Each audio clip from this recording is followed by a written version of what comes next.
मायावसवर्ति विश्वमखिलम् ब्रह्मादिदेवासुरा यत्सत्त्वमृषेव भाति सकलम् रज्जो यथा अहे भ्रमः यत्पादप्लवमेकमेवैभवां बोधे स्थितिशावतां वन्देऽहं समशेषकारणपरं रामाख्यमीशं हरिः नानापुराणनिगमागमसम्मतं यत् रामायणे निगदितं क्वचिदन्यतोऽपि स्वान्ते सुखाय तुलसी रघुनाथ गाथा भाषा निबंध मतिमंजुलमातनोति। रामचरितमानस में हम लोग लंका कांड देख रहे हैं और लंका कांड में भगवान राम जी लंका की तरफ समुद्र पार करके लंका की तरफ आ चुके और युद्ध के पूर्व अंगद जी को दूत बना के भेजा है। तो अंगद जी का और रावण का संवाद चल रहा है।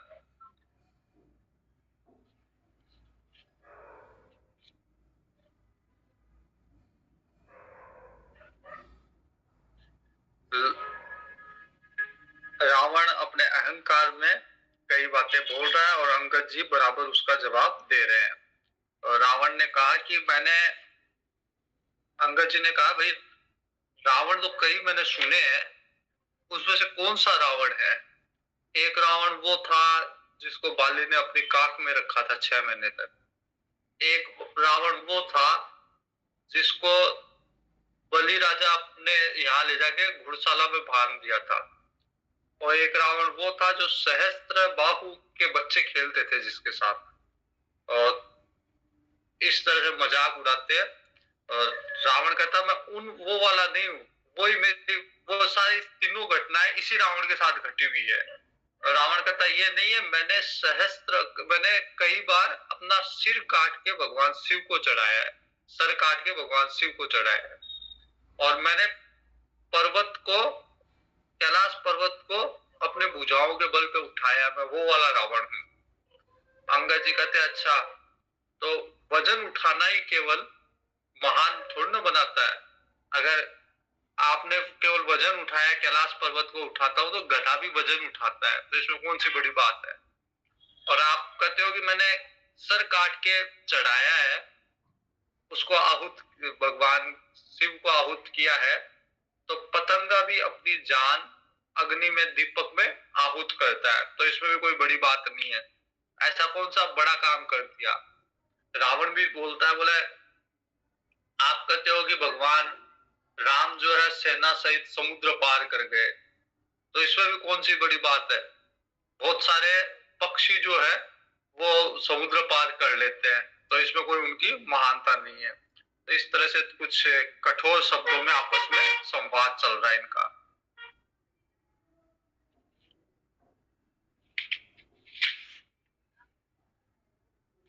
अंगद जी कहते हैं कि मैं भगवान की आज्ञा नहीं है, वरना अब भी मैं तेरे सारी लंका को चौपट करके और तेरी सारी पत्नियों को, तेरी सारी स्त्रियों को साथ लेके, सीता जी को लेके, और मैं अभी जा सकता हूँ तेरा मान मर्दन करते हुए। लेकिन मैं ऐसा करूंगा नहीं, क्योंकि मेरे को आदेश नहीं है भगवान का।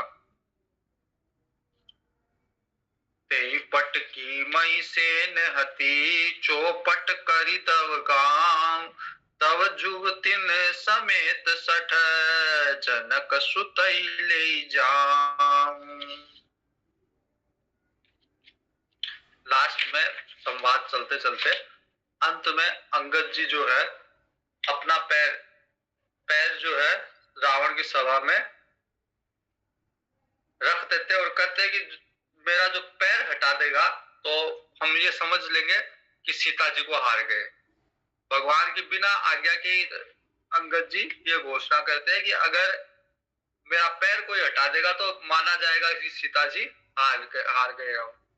तो बहुत सारे लोग आते हैं अंगद जी का पैर हटाने के लिए, लेकिन हटा नहीं पाते। रावण खुद आता है, तो जैसे ही रावण खुद आता है तो रावण के कुछ मुकुट गिर जाते हैं। अंगद जी उन मुकुट को लेके और रावण वापिस से उठा के अपने सर पे लगाने की कोशिश करता है, बीच में अंगद जी 4 मुकुट लेके रामादल की तरफ फेंक देते हैं। तो बंदर सब देखते हैं कि ये क्या है। तो फिर विभीषण बताते हैं, वो देखते हैं कोई उल्कापात हुआ है, कोई ऊपर से कोई ग्रह तारा कोई टूट के गिरा है। फिर विभीषण जी बताते हैं राम जी को कि ये उल्कापात कुछ नहीं है, ये रावण के मुकुट है जो संभवतः अंगद जी ने गिराए होंगे। अंगद जी के पैर को जब कोई नहीं हटा पा रहा, बहुत सारे लोग मिलके, बहुत सारे 10,000 राक्षस भी एक साथ आके नहीं हटा पाए, रावण खुद जाता है। तो अंगद जी कहते हैं कि मेरे पैर पकड़ने से कुछ नहीं होगा, भगवान राम जी के पैर पकड़ना तो वो क्षमा कर देंगे। इस तरह से रावण को चुनौती दे के अंगद जी रामादल में आ जाते हैं, लौट आते हैं। भगवान अंगद जी के साथ संवाद करते हैं, पूछते हैं सारी स्थिति, और अब आक्रमण करने के लिए तैयार है। उमा राम की भृगुटि बिलासा, होई विश्व पुनि पावई नासा। तृण केते कुलिस कुलिस तृण करही, तासु दूत पन कहु की मटरही। भगवान शिव जी कहते हैं कि भगवान राम जो है वो सर्व समर्थ है। उनकी भृगुटी से ही, भृगुटी विलास से अगर वो अपने भृगुटी से ही इशारा करे, अपने वो आंखों के ऊपर जो है उनको अगर हिलाए, उसी से सृष्टि, मतलब जैसे होता है ना कि कोई काम हम किसी से करवाना चाहते हैं तो हम बोलते भी नहीं, बस आंखों का इशारा करते हैं, उतने में वो सारा काम कर देता है। तो प्रभावशाली व्यक्ति होते हैं, वो बोलते भी नहीं है, अपने भृगुटी विलास से ही सारा काम करवा लेते हैं, आंखों के इशारों से सारा काम करवा लेते हैं। वैसे भगवान की भृगुटी विलास से ही सृष्टि उत्पन्न भी होती है और सृष्टि का लय भी हो जाता है। वैसे ही तो इतने समर्थ भगवान राम है, तो वो चाहे तो तिनके को भी बहुत मजबूत जो है पुलिस बना सकते हैं, फौलाद बना सकते हैं, वज्र बना सकते हैं, और वज्र को भी चाहे तो तिनका बना सकते हैं। सर्व समर्थ है, कुछ भी कर सकते हैं। कर तुम अकर तुम अन्यथा कर तुम, भगवान के लिए कहा गया है कि भगवान कुछ भी कर सकते हैं, कुछ भी होते हुए को रोक सकते हैं, और कुछ भी जो हो रहा है उसको अलग तरीके से कर सकते हैं। कर तू अकर तू अन्यथा कर तू। तो इसलिए भगवान जो है सर्व समर्थ है। उनका दूत अंगद अगर पैर रोक लिए उसने, तो उसको हटाना असंभव है।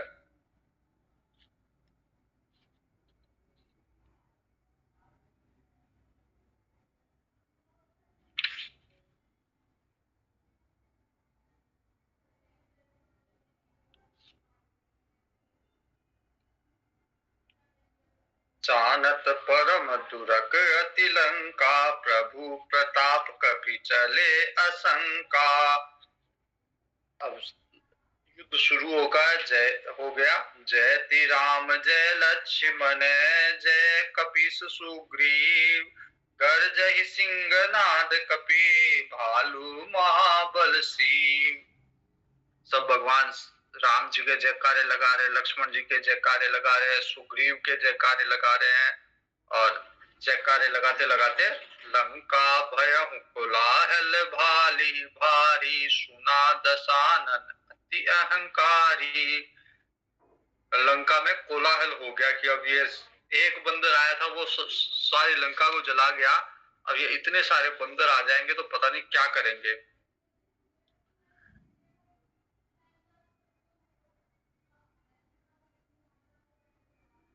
लंका के पश्चिम द्वार से हनुमान जी प्रवेश करते हैं, अंगद जी भी हनुमान जी के साथ प्रवेश कर जाते हैं, और कई दिन तक 9 दिन तक युद्ध चलता है, जिसमें बीच में कई घटनाएं होती है। प्रमुख रूप से जब विभीषण का बाण लगता है लक्ष्मण जी को, तो हनुमान जी लंका से सुसैन नाम के वैद्य को लेकर आते हैं, और सुसैन जी कहते हैं कि अब लक्ष्मण जी के प्राण तभी बच सकते हैं जब संजीवनी बूटी आए। तो हनुमान जी संजीवनी बूटी लेने के लिए हिमालय जाते हैं।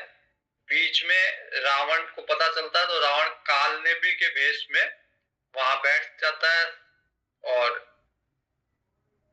हनुमान जी को बाधा उत्पन्न करता है जाने के लिए।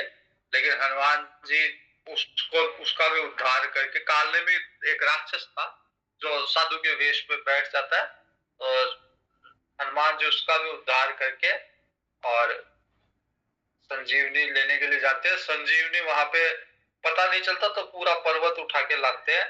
रास्ते में अयोध्या जी के ऊपर से जब आ रहे होते हैं तो उस समय भरत जी जगे हुए रहते हैं। भरत जी ने देखा कि कोई अयोध्या के ऊपर से जा रहा है तो भरत जी ने बिना फर का बाण चलाया जिससे नुकसान नहीं हो लेकिन वो बाधा उत्पन्न हो। तो हनुमान जी नीचे गिर जाते हैं। फिर पता चलता है कि हनुमान जी राम जी के लिए जा रहे हैं। तो फिर वापिस से भरत जी कहते हैं कि मैं अपने बाण के द्वारा छोड़ दूं तो हनुमान जी कहते हैं नहीं, इतना सामर्थ्य है मैं मुझ में, भगवान की कृपा से मैं पहुंच जाऊंगा। फिर हनुमान जी आते हैं, लक्ष्मण जी को संजीवनी बूटी देके वापस जीवित किया जाता है। उस समय जब हनुमान जी संजीवनी लाने के लिए जाते हैं उस समय राम जी विलाप करते हैं अपने भाई के लिए कि अगर ऐसा मुझे पता होता कि मेरा भाई मूर्छित हो जाएगा तो मैं कभी लंका पे आक्रमण ही नहीं करता, या तो मैं पिता के वचन का पालन ही नहीं करता, मैं उल्लंघन कर जाता पिता के वचन का। कि मुझे पता होता कि मेरा भाई घायल होगा इस युद्ध में तो मैं आता ही नहीं, कभी अयोध्या छोड़ के ही नहीं आता। और फिर अगर आता तो मैं स्त्री को छोड़ देता, मैं सीता जी को छोड़ देता, कभी युद्ध नहीं करता।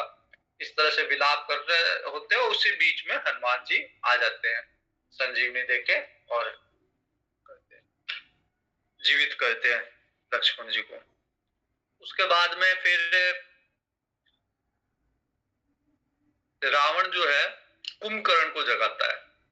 कुंभकर्ण सोया, कुंभकर्ण का वरदान मांगा हुआ रहता है कि 6 महीने तक निद्रा रहेगी, 6 महीने तक जगेगा। और बीच में, निद्रा के बीच में रावण जाके जगाता है कुंभकर्ण को कि अब संकट की घड़ी, अब कुंभकर्ण ही युद्ध करेगा। कुंभकर्ण जगता है, ऐसे पहले नहीं जगता तो फिर रावण बहुत सारी मदिरा, बहुत सारे मांस मंगाता है ताकि कुंभकर्ण उठते उसको मदिरा पान करा दे, मांस खिला दे और उसके सुगंध से कुंभकर्ण उठता है। कुंभकर्ण केवल खाने के लिए उठता था, फिर सो जाता था। तो जो कुंभकर्ण टाइप में लोग होते हैं वो केवल निद्रा और आहार दो दो ही कार्य करते हैं ज्यादा, जो तामसिक लोग होते हैं। कुंभकर्ण उठा, उठते जब उसको बताया रावण ने तो उसने कहा कि ये गलत किया भाई, तूने सीता जी जो जगदम्बा है उनको हर के तूने गलत किया है। और ये बात मुझे नारद जी ने पहले ही बता दी थी। कुंभकर्ण बोल रहा है रावण को, ये बात मुझे नारद जी ने पहले ही बता दी थी। पुलस्त ऋषि ने ये कहलवाया था नारद जी के द्वारा, लेकिन अब उसका समय निकल गया। अब मतलब ये बात ठीक नहीं हो सकती, तूने जो किया है वो गलत है, अब ठीक नहीं हो सकती, इसलिए अब बता मेरे को क्या करना, अब युद्ध करना है तो मैं करूंगा। फिर युद्ध के लिए कुंभकर्ण जाता है, विभीषण सामने है। तो पहले तो दोनों भाई मिलते हैं आपस में अच्छे से और मिलके कुंभकर्ण कहता है कि तूने अच्छा ही किया, अच्छा निर्णय था कि तू रावण को छोड़ के राम जी के पास आ गया। फिर बाद में कुंभकर्ण कहता है कि अब मेरा दिमाग घूम रहा है, अब मैं रावण की तरफ होके लड़ूंगा, इसलिए अब तू चला जा मेरी नजर से।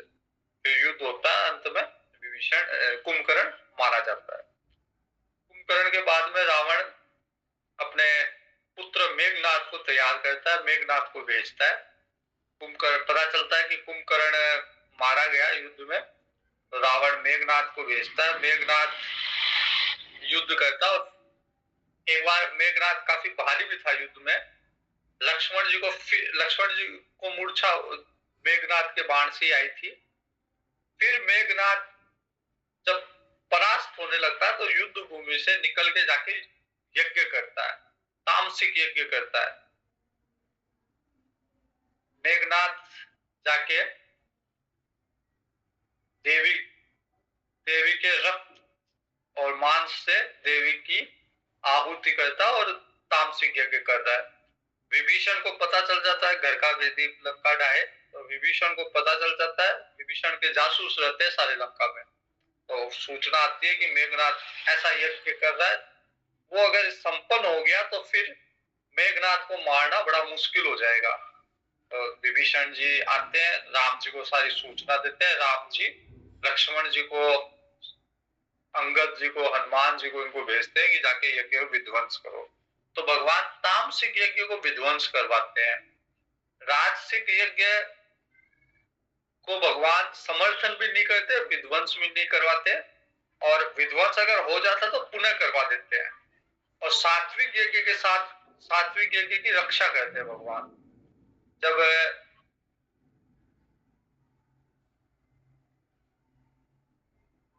विश्वामित्र जी राम जी को यज्ञ की रक्षा के लिए तो लाए थे, वो सात्विक यज्ञ था, उसमें भगवान यज्ञ की रक्षा कर रहे हैं।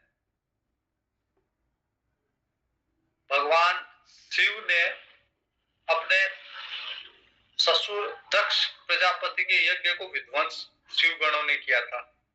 वो राजसिक यज्ञ था, मान प्रतिष्ठा के लिए, सम्मान के लिए यज्ञ कर रहे थे दक्ष प्रजापति। तो उसको विध्वंस तो किया, लेकिन वापिस से उसको करवाया यज्ञ को, वापिस से उसकी पूर्ति की। और मेघनाथ अभी जो कर रहा है ये तामसिक यज्ञ है, तो इसको पूर्ण रूप से विध्वंस किया लक्ष्मण जी ने। और विध्वंस के उपरांत में मेघनाथ का वध करते हैं। रावण को पता चलता है मेघनाथ के वध का, तो रावण को बड़ा दुख कष्ट होता है। मेघनाथ की पत्नी थी, ये रामचरितमानस में नहीं है लेकिन अन्यत्र कई जगह पे ये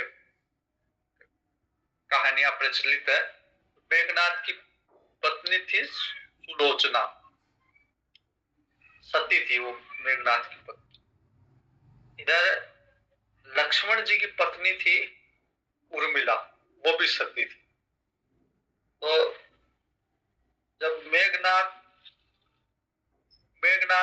की मृत्यु हो जाती है, तो मेघनाथ का हाथ जो है, सर जो है मेघनाथ का, सर और भुजा जाके रावण के किले के सामने जाके गिरते हैं। तो जब सुलोचना आती है, तो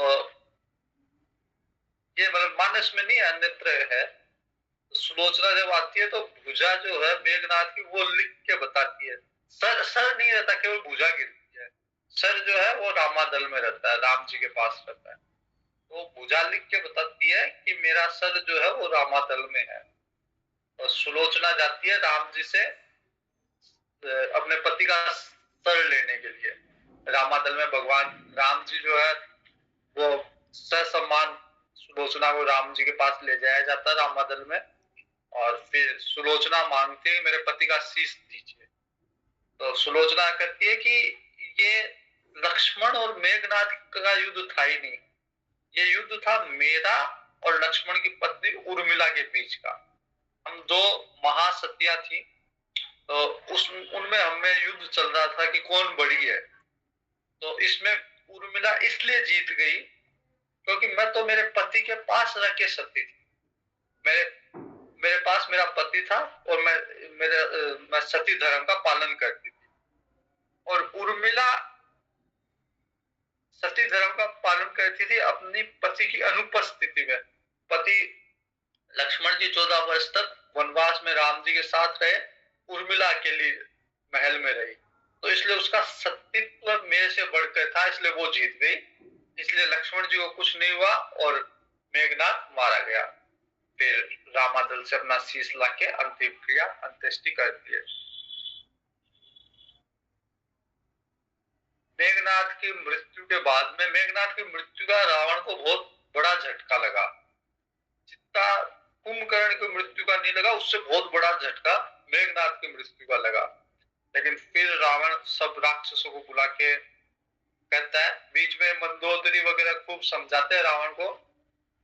कुंभकर्ण ने भी समझाया, पुलस्त जी ने कई बार संदेश भिजवाए, पहला पुत्र था उसने भी समझाया, माल्यवंत जी ने भी नाना जी थे, उन्होंने भी समझाया, विभीषण जी समझा के गए, लेकिन रावण के समझ में नहीं आया।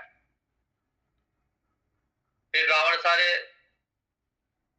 योद्धाओं को, सारे राक्षसों को बुला के कहता है कि अब जो युद्ध से विमुख हो गया उसको मैं मारूंगा। तो अगर या तो युद्ध में मारे जाओ, सामना करो, या फिर लगता है क्योंकि जीवन भर तुम लोगों ने मेरा अनाज खाया है, अब युद्ध से अगर पलायन किया तो फिर मैं मारूंगा। सब फिर वापस मिलके जाते हैं, युद्ध होता है। बहुत बार भयंकर युद्ध चलते हैं। रावण बहुत सारी माया प्रकट करता है, कभी हड्डियों की बरसात हो रही है, कभी खून की बरसात हो रही है। बहुत सारी मायाओं का जो आज के समय में युद्धों में प्रयोग में होती है, बहुत सारी जो वार टेक्निक वो दी हुई है, वो कैसे कैसे युद्ध करते थे। कई बार ऐसा दिखता था कि बहुत सारे रावण हैं, तो अब हनुमान जी तक कंफ्यूज हो जाते थे कि किससे अब युद्ध करें। एक रावण से युद्ध पार नहीं पा रहे थे, अब इतने सारे। एक बार ऐसा रावण ने प्रयोग किया कि बहुत सारे हनुमान जी और बहुत सारे राम जी, और हनुमान जी ही राम जी को मार रहे हैं, राम जी को ही हनुमान जी मिलके मार रहे हैं। तो इस तरह की माया से भ्रमित करते थे लोगों को। तो राम जी फिर एक ही बाण में सारी माया को हटाते थे, तब वापस से वो परिदृश्य युद्ध का दिखता था। कई बार अग्नि अग्नि, कई बार जल ही जल, इस तरह की माया का। जब बहुत सारे रावण ने अपने स्वरूप को प्रकट किया तो देवता लोग देख रहे थे। देवता लोग मन में विचार कर रहे थे कि एक ही रावण परेशान किए हुए था, अब इतने सारे रावण ये क्या करेंगे। तो भगवान ने अपने तीर छोड़ के सारे रावण को मार फेंका, फिर एक ही रावण रहा। वो रावण क्या करता है, वो रावण जाता है और सारे देवताओं के पीछे भागता है कि तुम्हारे लिए तो मैं अकेला ही बहुत हूँ, तुम क्यों चिंता कर रहे हो। अंगद जी पीछे जाके फिर रावण का पैर पकड़ के खींच के नीचे गिराते हैं। इस तरह से युद्ध चलता रहता है, बहुत सारी घटनाएं होती है युद्ध के अंदर। और अंत में सीता जी को बड़ा शौक होता है। जब सीता जी युद्ध की खबर पूछती है त्रिजटा से, तो कहते कि मारा ही नहीं गया, राम जी ने इतने बाण चलाए फिर भी युद्ध में नहीं मारा जा रहा रावण। तो सीता जी को बड़ी चिंता होती है। तो फिर त्रिजटा कहती है कि चिंता मत करो माता, ये जल्दी ये मारा जाएगा, और इसका इसके जो प्राण है वो इसके नाभि में है, और जल्दी इसका वध करेंगे राम जी, और आपके पास आपको लेने के लिए आएंगे। उधर जब अनेक प्रयास से रावण नहीं मारा गया, तो राम जी ने विभीषण जी से पूछा कि अब ये कैसे मरेगा। विभीषण जी ने बताया कि इसके जो प्राण है वो इसके नाभि में पीयूष कुंड है, अमृत कुंड है इसके नाभि में। तो जब तक नाभि में बाण नहीं लगेगा ये नहीं मरेगा।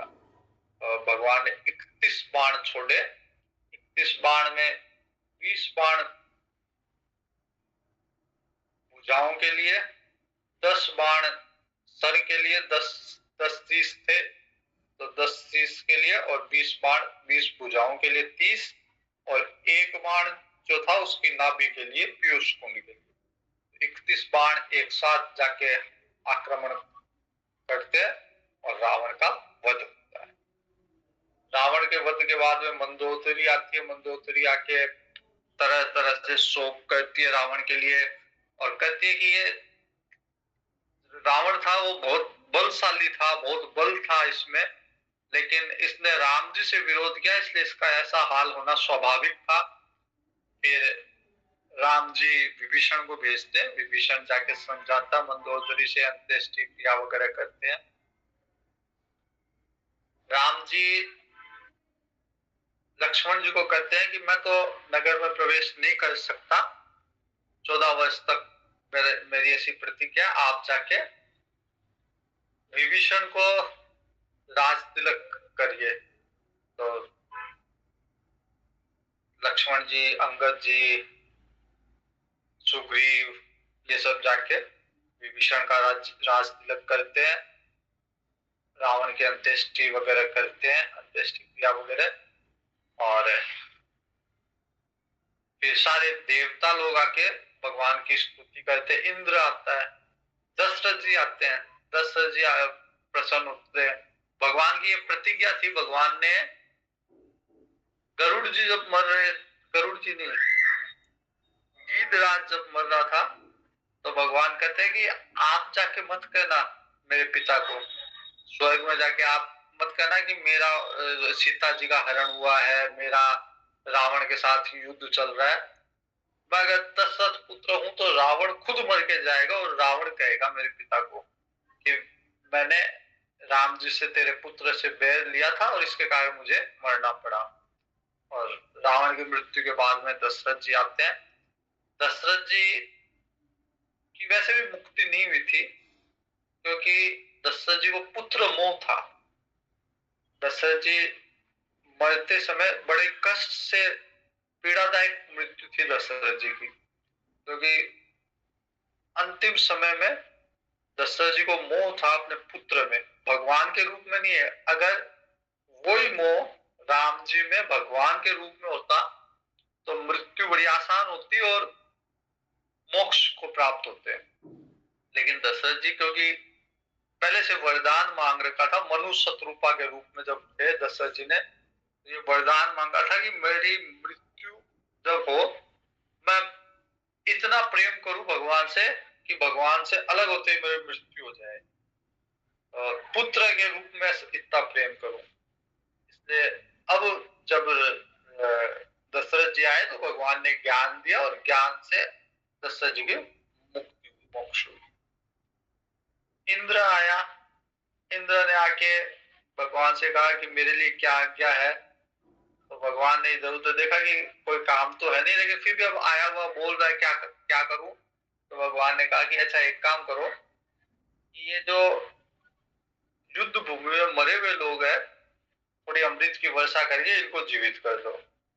इंद्र ने अमृत वर्षा की और वहां पे जितने भी वानर भालू मरे हुए थे वो सब जीवित हो गए, लेकिन जो राक्षस थे वो कोई जीवित नहीं हुआ।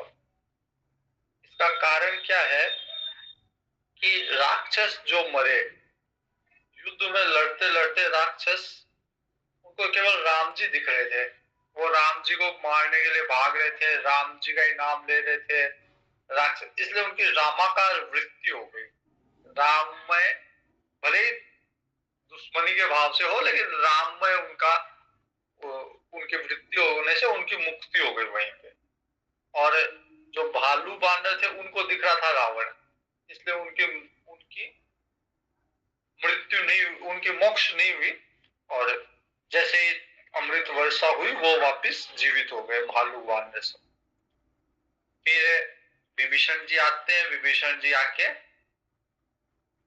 भगवान से आग्रह करते हैं कि ये सारा नगर आपका ही है, आप ही इसके मालिक हो, और आप चाहो तो लंका के अंदर प्रवेश करो। तो भगवान ने कहता है कि लंका के अंदर तो मैं आऊंगा नहीं। और विभीषण जी फिर विमान भर के अनेक वस्त्र, मोती वगैरह, हीरे जवाहरात सब लाते हैं, आभूषण वगैरह, और कहते हैं कि ये सारे वानरों में आप अपने हाथ से बांट दीजिए। भगवान कहते हैं कि इसमें मैं क्या बांटू, तू विमान में लेके आया है, विमान ऊपर ले जा और ऊपर से बरसात कर दे, सब ले लेंगे। तो विभीषण जी ऊपर जाते हैं और सारे आभूषण वस्त्र सब बारिश करते, सब गिरा देते। तो वानर सारे जिसको जो मिला, जिसको जो अच्छा लग रहा है वो पहन लेता है, और इस तरह से वानर सारे प्रसन्न। फिर सारे के सारे देवता आते हैं और आके भगवान की स्तुति करते हैं। ब्रह्मा जी आते हैं, इंद्र आता है, अपने अपने हिसाब से स्तुति करते हैं, बहुत अच्छी अच्छी स्तुतियां हैं। भगवान शिव आते हैं, भगवान शिव आके स्तुति करते हैं और फिर कहते हैं कि मैं वापिस आऊंगा, जब आपका राज्याभिषेक होगा उस समय मैं आपका राज्याभिषेक देखने के लिए भी वापिस आऊंगा। चारों वेद आते हैं, वेद आके वेद स्तुति करते हैं। वेद स्तुति भागवत में भी है और यहाँ पे भी है, तो वेद भी आके भगवान की स्तुति करते हैं। फिर भगवान हनुमान जी को कहते हैं कि सीता जी को जाके सूचना करो और सीता जी को ससम्मान लेके आने की व्यवस्था करो। और हनुमान जी जाके सीता जी को सूचना करते हैं कि माता जी रावण का वध हो गया और वो प्रभु शीघ्र ही आपको बुलाएंगे। फिर विभीषण जी सारी व्यवस्था करते हैं सीता जी को ससम्मान लाने की। सीता जी को लाते हैं, भीड़ इतनी हो जाती है वानर भालू की कि सब देखना चाहते हैं सीता जी को। तो भगवान आदेश करते हैं कि सीता जी को कहो कि पालकी से उतर के पैदल आ जाए ताकि सब आपके दर्शन कर सके। सीता जी पैदल आती है। फिर आने के बाद में भगवान लक्ष्मण जी को कहते हैं कि अग्नि परीक्षा ली जाए। अग्नि को प्रकट किया जाता है, अग्नि को प्रकट किया जाता है और भगवान जो सीता जी का छद्म वेश था, ये जो सीता जी थी जो अग्नि से प्रकट छद्म रूप से प्रकट हुई थी और जो मूल सीता जी थी वो अग्नि में थी। तो छद्म वेश अग्नि में प्रवेश कर जाता है और मूल सीता जी प्रकट हो जाती है। फिर सीता जी को लेके भगवान अयोध्या की तरफ पुष्पक विमान में चढ़ के आने लगते हैं। मार्ग में सारे स्थान दिखाते हैं भगवान। भगवान के साथ में पुष्पक विमान में विभीषण जी, सुग्रीव जी, ये भी प्रमुख प्रमुख लोग, अंगद जी, हनुमान जी, ये भी आते हैं और मार्ग में सारे स्थान दिखाते हैं भगवान की। यहाँ हमने रावण को मारा था, यहाँ हमने शिविर लगाया था, यहाँ पे हमने रामेश्वर की स्थापना की थी। फिर आगे चलते हैं कि ये अपने किष्किंधा है, यहाँ हनुमान जी से मिले थे, ये सुग्रीव की राजधानी है। फिर भगवान प्रयाग में आ जाते हैं, प्रयाग में विमान को नीचे उतारते हैं। सीता जी जब जाती है उस समय सीता जी गंगा जी से ये मांगती है कि मैं वापिस सकुशल आऊं अपने पति और देवर के साथ और आके हे माँ आपकी पूजा अर्चना करूं। तो प्रयागराज में विमान उतारते हैं और वहां पूजा अर्चना करती है सीता जी गंगा जी की। लेकिन हनुमान जी को राम जी पहले भेज देते हैं कि शीघ्र जाओ और भरत जी को सूचना दो, कहीं ऐसा नहीं हो कि समय बीत जाए और भरत जी प्राण त्याग दे। भरत जी एक एक पल का इंतजार कर रहे हैं और 14 वर्ष पूर्ण होते ही अगर मैं नहीं पहुंचा तो भरत प्राण त्याग देगा। तो इसलिए आप शीघ्र जाके भरत जी को सूचना दो कि हम लोग आ रहे हैं। हनुमान जी जाके भरत जी को सूचना देते हैं। भरत जी बड़े प्रसन्न होते हैं। नंदीग्राम में भरत जी अयोध्या में नहीं रहते थे, अयोध्या के बाहर नंदीग्राम में रहते थे। वहीं पे भरत जी कठिन तपस्या करते थे, राम जी के आने की प्रतीक्षा करते थे। और भरत जी जाते हैं, सारे गुरुओं को बताते हैं, माताओं को बताते हैं, सब प्रसन्न होते हैं। अयोध्या को सजाया जाता है और राम जी सीता जी को लेके अयोध्या में प्रवेश करते हैं। सब मिलते हैं आपस में और अब राम जी के राज्याभिषेक की तैयारी प्रारंभ होती है। भगवान का राज्याभिषेक कल करेंगे। लंका कांड पूरा हो गया इसी में। अब उत्तर कांड है जिसमें भगवान का राज्याभिषेक होगा। इस प्रसंग को कल देखें। मारुति गंभीर मारुति, धीर मारुति, अति धीर मारुति, मारुति संगीत मारुति, मारुति रामदूत मारुति, मारुति परम भक्त मारुति, परम भक्त मारुति, परम भक्त मारुति। हरिओम, शुभ रात्रि।